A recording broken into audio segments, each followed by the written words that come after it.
Nagbabalik tayo dito sa Phil Oil Flying V Center for the live coverage of the NCAA Season 93. Of course, we are live on SNA, SNA HD, TFC.TV, sports.abs-cbn.com. Our score entering the fourth period of this game, 68-34 in favor of the LPU Pirates. Martin Javier with Mr. Game Time, Mix Bustos, and of course, Zelome Opeña at courtside. Mix. Doblehan ang score dito. Dinagdagan pa ni Raymar Caduyac to start off the fourth period. What does CSB need to do to close out this game against LPU? Well, right now it's just to remain to push the tempo. You know, even though entering the fourth quarter is halos doble na ang lamang dito ng LPU. Just continue running their sets, running their plays. Focus on their offense on the post. Tiwala lang kay Clement Luchu. And I like what Unique Nabo is doing. You know, confusing the defense. You know, kapag tumira siya, talagang may kumpiyansa yung jump shot niya. And that goes suit. Yes. And everybody should follow suit rather para sa kanyang mga teammates. Of course, Unique Naboa, you mentioned Mix, the lone bright spot for the Blazers right now with 14 points, 6 out of 12 from the field. And it's now up to 36 points. Itong kalamangan o lamang ng LPU Pirates. Biggest lead of the game.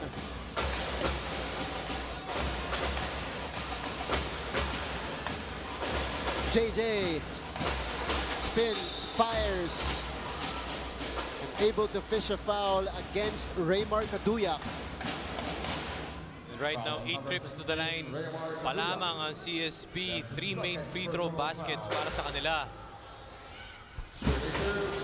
Ang talagang sumakit para dito sa CSB ay ang kanilang turnovers. 29 big turnovers for them so far in the game. And LPU able to take advantage of that with 38 points of turnovers. As we see JJ Domingo go to the free throw line. He will go 1 out of 2 on that trip.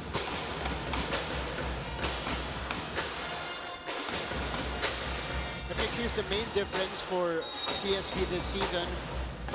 They're able to communicate on defense. They're very cohesive on defense. Yun nga lang, di sila makapag-convert on the offensive end. You know, even though they forced 17 turnovers against LPU, they're only able to convert it to 11 points. Tama nga yung sinabi mo, Martin, no? Mas cohesive sila ngayon on defense, mas nag-uusap, mas in sync, mas meron silang chemistry on their defense. But it's just really about converting those baskets. Ano yan eh, hashtag trust the process. Trust the process. Trust the process lang yan eh. You know, success doesn't happen overnight. Score natin 70-35, kalahati pa rin, 35-point lead for LPU. Santa Maria goes to JJ. 11 seconds to shoot for the Blazers. JJ with a spin off the glass and in for JJ Domingo.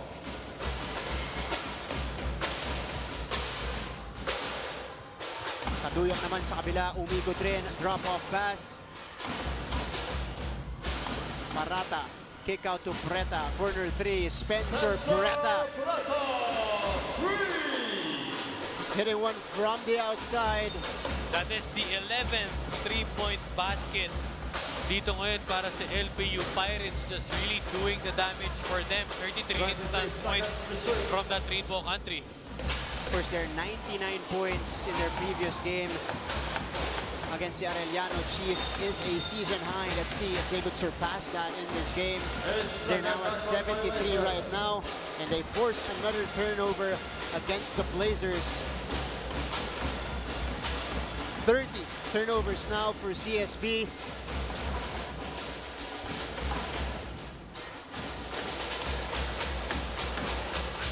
Perez with the left hand, floater is no good. Here's JJ double teamed. He gets it to Pili, or Bunyi rather, goes off the glass and in. Another product of the LSGH, Bunyi on the floor for CSB.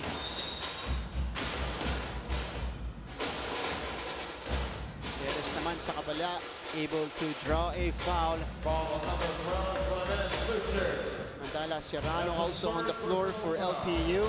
CJ Perez will go to the free throw line. And CJ Perez now with 9 points, far from his usual averages of 20 a game. Pero he's contributing 6 rebounds and 4 assists.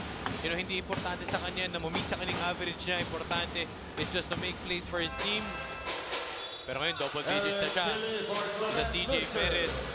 As we can see, kita nga natin, we've been talking about this, Martin. You mentioned about the averages of Mike Zuzu. It dropped to 12 and 9 per game. Pero okay lang sa kanila because their load, yung load kumbaga on offense and the overall responsibilities is spread out throughout the team. Hindi one guy or two guys lang yung kailangan mag-contribute para sa LPU Pirates because for them, it's just really a total team effort. And Coach Topex said in an interview on Game Time that CJ Perez, alam mo, he put the pieces together for him. Hindi niya kinailangan na si CJ lang yung gumawa because if you put in a bunch of star players together, talagang hindi mag-work, hindi mag-materialize. And I think all the players are filling in their roles properly. Hindi pa nga nagpipikit tong LPU Pirates eh. Diba? 13 games pa throughout the season. And for them, there's just no way to go but up. That is correct, Mix. According to Coach Topex Robinson, the players this year, they're on the same page. They have the same mindset, the same goal. They know their role. Or each player knows kung ano yung role nila dito sa team. Sabi nga ni Mike Zuzu, he did so much last season, but this year he just wants to help CJ Perez. Yun yung kanyang words. I just want to help CJ Perez whatever way he can. Alam mo, malaking bagay yun, especially for a top player, top foreign player. Usually, kapag nandun ka na sa state na yun, na ikaw yung main guy, kumbaga, papanindigan mo yun eh. It's rare that you will take a back seat next year. So, for Mike Harry, you know, malaking bagay yun, taking that kind of attitude with him. Because Mike Harry, Zuzu is our reigning Rookie of the Year. Averaging 15 and 15 last year, taking a backseat here. But you know, so far it's been working this season. 40-point game. 79-39. Marata puts it on the floor, gives it back out. Serrano, corner 3. Wala yun. 79-39 pa rin ang ating score with 6 minutes 40 seconds remaining here in the fourth period. Couple of changes here for both teams. Wilson Baltazar will enter the game. Sa kabila naman, Clement Luchu and Carlo Young back on the floor for CSB. Here's Bunyi getting the steal. Goes glass and able to draw a foul against Serrano, I believe. Pushing foul on number 3, JC Marcelino. That's against, correction, that's against JC Marcelino. Coming in for Jarek Serrano. 2 free throws for Foul para kay JC. Ang bato ng Olongapo City. Bunyi naman ngayon nasa free throw line. Para dito naman sa mga players ng CSB, this is their opportunity to step up, Mix, and show out for their coach. An opportunity for them to really show what they can offer for this team. No, it don't matter kung kailan ka ipasok, gaano ka katagal ipasok. Pero just like Marcelino, no matter, you know, if it's the first, second, or third quarter, bok pa rin. Show your coaching staff that, you know, kapag pasok mo sa court, meron ka na ko-contribute. JC now with 11 points in the ball game. Carlo Young gets it back outside. Still a 40-point lead for LPU. 81-41 ang ating talaan. Luchu natawagan ng traveling. 6 minutes left here in the fourth period.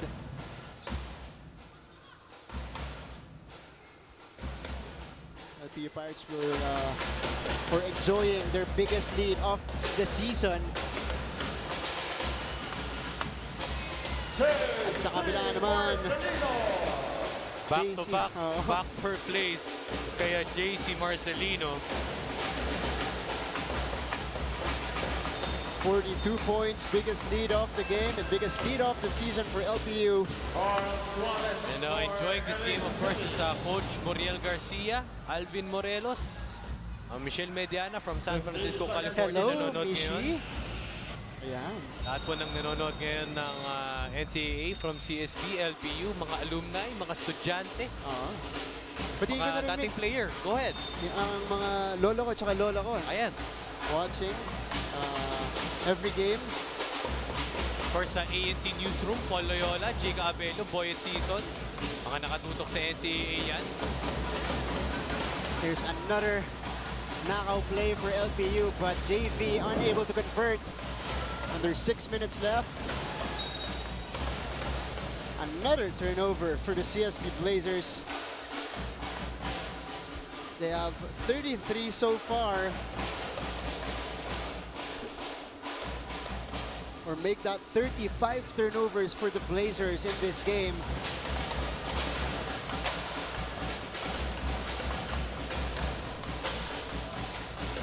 .8 for LPU. Perez umatake. Wala yung tira niya. Santa Maria gets the board. Suarez in the ball game. Outlet pass to Bunyi. Bunyi hesitated. He will miss the shot. Marcelino scoring on the break. And CJ Perez already with his 6th assist. Lahat dito kay Marcelino. Kind of surprised CJ Perez is still on the floor right now for LPU. That's true. With under 5 minutes left. Not a foul.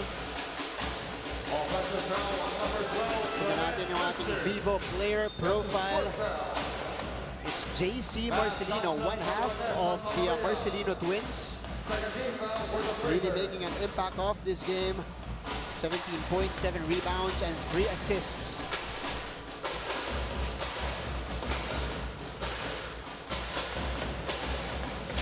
Here's Marcelino. Binigay sa labas. Perez sidesteps. Perez goes glass. And a foul against CSB. Locker foul on number 25, Rayo Bunye.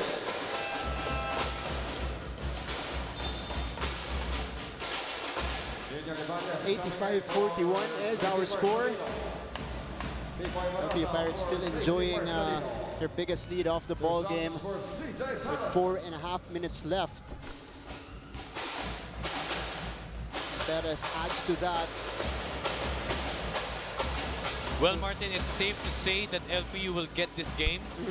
Looking ahead, they have Perpetual up next. Doon medyo talagang mapapalaban sila sa pakpakan at pisikalan. Yes. Because Perpetual is the #1 defensive team since last season. They like to slow the pace down. They like to slow you down. They like to keep it deliberate, keep it in control. That will be a challenge for the LPU offense. Kung paano nila i-handle yun. Will it be the offense and the high-octane energy of LPU against the slow-down pace of Perpetual? That's going to be on Friday. Ang letra naman na mention natin kanina, sa NCAA on Tour. Gaganapin sa Thursday sa Letran Gym sa Intramuros. That's going to be the 3rd leg. Pero ngayon, this season, Marts, 0-2 ang mga home team. Yun naman ang interesting stat doon. Of course, it's an adjustment for the home teams this season kasi nga, different environment, you know, away from the usual Philoe Flying V Center games. But let's see, you know, if the Letranites can break that or the CSB Blazers get out of their slump. Update ko lang, makes 46 points. Biggest lead of LPU against any team this season because their previous high was against, or in their previous game against the Arellano Chiefs, 35 points yun. And the averaging winning margin prior to this game is 16 points. But for sure, if you get the total of this game, malamang mas, you know, obviously, tataas yun for the LPU Pirates.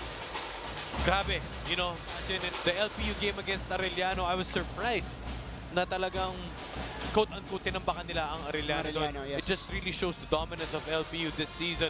And I think the biggest win for them, nung kinalaban nila early yung San Beda, big win against them, parang that boosted the confidence. Arguably, San Beda is the #1 team right now. But with LPU's entrance, as CJ Perez gets this backdoor knockout play again, you know, they can take on any team against Perpetual, against EAC. Yung nasuspend the game nung Friday against Mapua, it's going to be a challenge also. Mapua playing close games so far despite only fielding 11 players this season for Coach Atoyko. Hindi lang talaga yung laman yung lineup niya. Hindi lang talaga, down to 10 kasi nawala pa si Cedric Pelayo. And then against the game nung Perpetual, 9 lang sila kasi nga si Cedric Pelayo nung una ng game against Letran, parang ika-ika lang with a sprained ankle pero it aggravated into a fractured right ankle if I'm not mistaken. So 11 na nga, 10 naging 9 pa. But you know, anything can happen here. We see the bench guys right now on the floor for CSB. Kyle Suarez. Ito, nakita natin si Kyle Suarez, very lengthy forward for CSB. He was able to play towards the end of the season last year dahil na-injure nga si Dino San Juan. Carlo Young hits from the outside. And Carlo Young rewards himself from his great defense. Na turning that into a 3. Pero ito ngayon si Liwag natawagan ng offensive foul. It's 5 fouls for Liwag. See that Vivo perfect shot, perfect selfie. That spin and the basket for Bunyi, the product of LSGH, contributing for the Blazers. Ating talaan, nakikita nyo, 91-52. 39-point lead for the Pirates.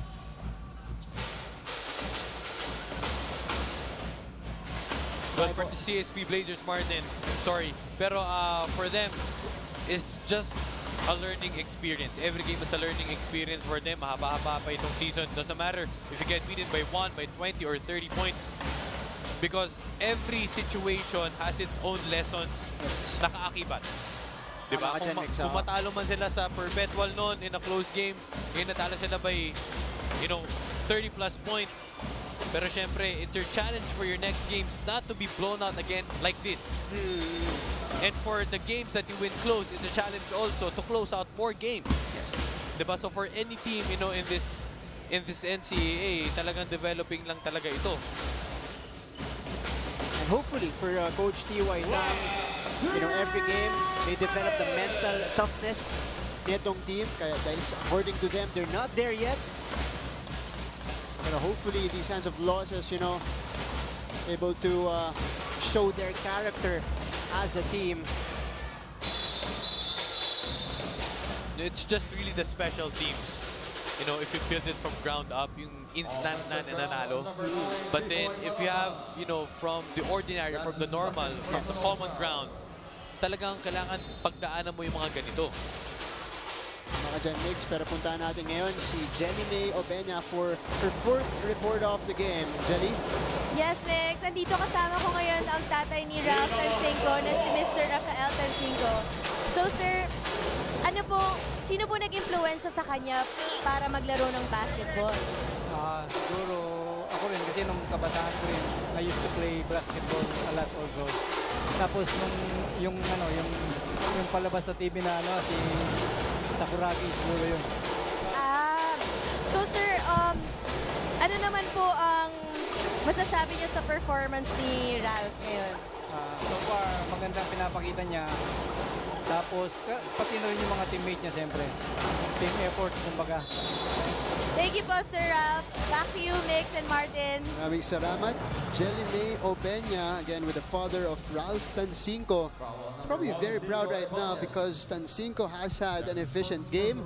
9 points, Migs, 3 out of 5 from the field In 10 minutes of play for Coach Topex Robinson.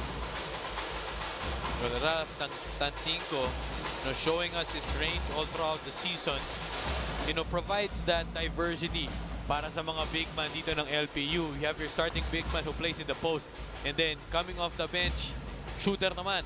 So syempre, yung defense, yung matchups niya, mag-a-adjust sa kanya. Kung sanay na laruin yung starter sa ilalim, kailangan naman lumabas ngayon pag pinasok si Tansinko. So it's really, a matchup problem. Yes. para sa mga kalaban ng LPU. Yes, indeed, Mix. That's a plus for Coach Topex Robinson. Tawag niya dyan, mga regalo. Mula daw kay Lord. Sabi niya, Coach Topex Robinson. Tulad na naman nila CJ Perez, and he's also very blessed to have this team. Sa Mandala. Ayan, nakikita nyo.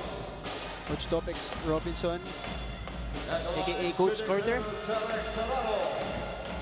Ganda ng galawan ni Coach Topex, naka-cardigan. Oo. Very fashion. Yes. Coming into the games. Na very admirable, respectable coach. Yep. Ilang beses na nating na-indie rin si Coach Topex. And just really instills discipline throughout his players. Hindi lang basta basketball ang importante. Importante muna maging student athlete. Yan ang talagang principle ni Coach Topex. Student first and athlete second for Coach Topex Robinson as they continue to add on to this lead. 41 points, 96-55 for the mighty LPU Pirates with 28.6 or 28.9 seconds remaining here in the game. 5 on the floor for LPU. Preta, Santos, Ibanez, Serrano, and Edcor Marata sa kabila. Carlo Young, Mendez mula sa labas. Preta gets the board as they will burn the clock here. LPU Pirates natin. Pero skumor pa si Santos doon. Adding salt to the wound for CSB. Coming short of their season high in points. 98 points today para kay Coach Topex Robinson and the rest of the LPU Pirates. And they secure and they continue their undefeated season right now. The best start for LPU in this 98-55 victory over the CSB Blazers. Mix. What a game for LPU. What a game for LPU indeed. JC Marcelino with 17 points, 4 guys in double figures dito sa Wilson Baltasar with 16, CJ Perez with 14, 6 and 7 assists. Habang si Spencer Preta naman only with 13 minutes of action, 10 points para sa kanya. Overall, grade A performance para dito sa team ni Coach Topex Robinson. Wala naman, a bright spot for CSB would be Unique Naboa with 14 points. He went 6 out of 12 from the field. And you can see the toughness of the kid from LSGH. When we come back, it's going to be the best player of the game between this game, the CSB Blazers and the LPU Pirates.